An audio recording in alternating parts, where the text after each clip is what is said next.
ధర్మక్షేత్రే కురుక్షేత్రే సమవేతాయుత్సవః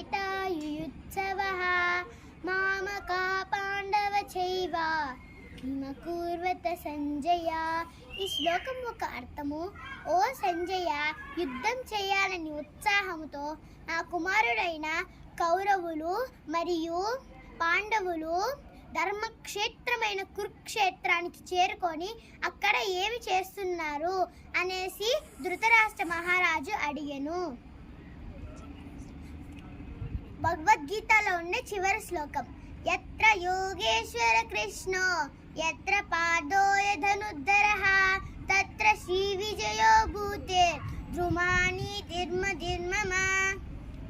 ఈ శ్లోకం ఒక అర్థము, ఎక్కడైతే యోగేశ్వరైన శ్రీకృష్ణుడు మరియు గాంధీవం ధరించిన అర్జునుడు ఉంటారో అక్కడ విజయము, సంపద, నీతి మరియు కీర్తి తప్పక ఉంటాయి. హరే కృష్ణ.